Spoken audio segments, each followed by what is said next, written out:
Hello everyone, I am Bhavna Saxena from Lyall Public School. Today I am going to explain you chapter number 13 of Science, the Sun, Moon and Stars. In this chapter, we will study about the Sun, the Moon and the stars. We see the Sun, Moon and stars in the sky. When do we see the Sun? In daytime. When do we see the Moon and stars? In night.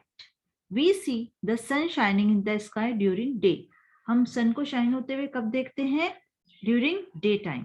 At night, we see the moon and lots of stars in the sky. Night में हमें बहुत सारे stars दिखाई देते हैं and उनके साथ क्या दिखता है हमें? Moon. First, we will study about the sun. The sun is a big ball of fire. Sun क्या है? Big ball of fire. It rises in the east and sets in the west. East से वो आता है and set कहाँ होता है? West direction में. It gives heat and light. वो हमें क्या देता है? Heat and light. Plants use sunlight to make their food. Plant जो होते हैं वो sunlight का use करते हैं food prepare करने में. The sun is surrounded by 8 planets. Sun जो है उसका round लगाते हैं 8 planets. These planets go around the sun in their fixed path called orbit. Planets जो होते हैं उनका एक fixed path होता है जिसपे वे sun के चारों तरफ round लगाते हैं और उस path को हम कहते हैं orbits. A round object that moves around the sun is an orbit is called a planet. यदि हम planet की definition देखें, एक round object जो कि sun के चारों तरफ round लगाते हैं. A round object that moves around the sun is an orbit. इनका एक fixed path होता है orbit, उन्हें हम कहते हैं planet. The 8 planets are Mercury, Venus, Earth, Mars, Jupiter, Saturn, Uranus and Neptune. Pluto, which was earlier considered as 9th planet, is now known as dwarf planet. पहले जो हमारा solar system है उसमें 9 planets हुआ करते थे, but Pluto जो है वो अब उसमें से हटा दिया गया है और वो क्या है हमारा dwarf planet. The sun, 8 planets and their moons together form our solar system. Sun, 8 planets और उनके moon means planets के जो moons होते हैं वो एक साथ मिलकर क्या बनाते हैं? Solar system. The planet Earth on which we live is the 3rd planet of our solar system. Earth जिस पर हम रहते हैं वो हमारे solar system का 3rd planet है. Among all 8 planets, the Earth is the only planet which supports life. 8 planets में से सिर्फ Earth एक ऐसा planet है जिस पर life है. Planets do not have light of their own. Planets की अपनी कोई light नहीं होती.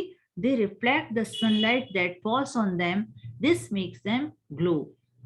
Sunlight जो उन पर आती है उससे वो glow करते हैं. Mercury is the smallest planet of our solar system and Jupiter is the largest planet. The moon. We can see the moon in the sky at night. हम night में moon देखते हैं.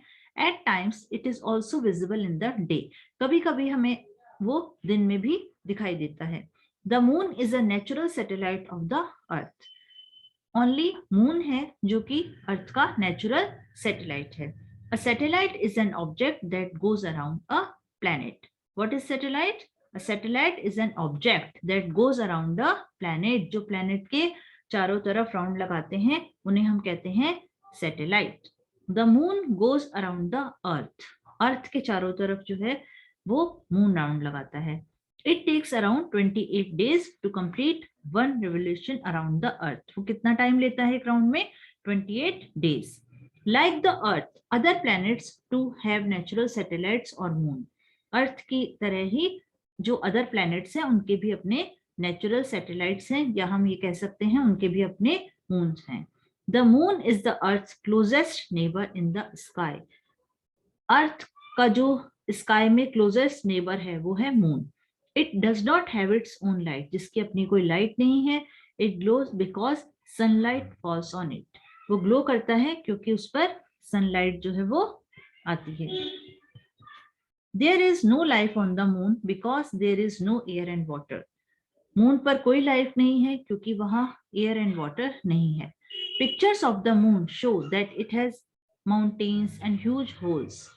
यदि हम इस पिक्चर को देखें तो उस मून पर बहुत सारे हमें माउंटेन्स एंड ह्यूज होल्स दिखाई देते हैं. Huge holes found on the surface of moon are called craters. जो हमें बड़े बड़े होल्स दिखाई देते हैं मून पर, वो उनको हम क्या कहते हैं? Craters. The moon appears to change its shape every night. Moon जो है उसकी एवरी नाइट शेप चेंज होती है. Sometimes we see the full moon and sometimes we only see a part of the moon. कभी कभी हमें full moon दिखाई देता है और कभी हमें उसका पार्ट दिखाई देता है. On some days we do not see the moon. और कभी हमें स्काई में मून नहीं दिखाई देता. This is called the new moon. इसको हम कहते हैं new moon. The different shapes of the moon that we see are called phases of the moon. जो हमें अलग अलग शेप्स दिखाई देती हैं मून की, उन्हें हम कहते हैं phases of the moon. Neil Armstrong was the first man to walk on the moon. Neil Armstrong जो थे वो फर्स्ट मैन थे जो मून पर गए. Now the stars.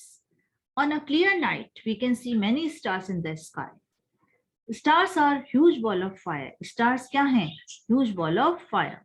They have their own light. जिनकी अपनी लाइट होती है. The sun is also a star. Sun भी एक स्टार है. The sun appears big because it is the closest star to the earth. और स्टार्स के बजाय हमें सन जो है वो इतना बड़ा दिखाई देता है क्योंकि वो क्या है? अर्थ के सबसे क्लोजेस्ट स्टार है. Stars are very far away so they look tiny. बाकी जो स्टार्स हैं वो इतने हमें जो इतने छोटे छोटे दिखाई देते हैं क्योंकि वो हमसे बहुत दूर हैं. Some people enjoy watching the moon and stars in the night sky using telescope. हम टेलीस्कोप के थ्रू मून एंड स्टार्स को आसानी से देख सकते हैं. Telescope is an instrument used to see far objects like the stars, moon and planets. Telescope एक instrument होता है जिससे हम बहुत दूर की चीजें भी देख सकते हैं. Some stars form pattern or shapes in the sky. कुछ स्टार्स जो होते हैं वो एक पैटर्न बनाते हैं स्काई में या एक शेप बनाते हैं. These patterns of star are called constellations, जिसे हम constellations कहते हैं. The Great Bear and Orion are two constellations you can easily see in the clear night sky. वैसे तो बहुत सारे पैटर्न होते हैं बट हम ग्रेट बियर एंड ओरियन को इजीली नाइट स्काई में देख सकते हैं. People who study the sun, the moon, the planets and the stars are called the astronomers. जो people study करते हैं sun, moon and planets, stars, इनके बारे में उन्हें हम कहते हैं astronomers.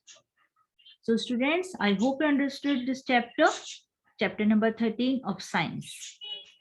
Now read it on your own. Thank you.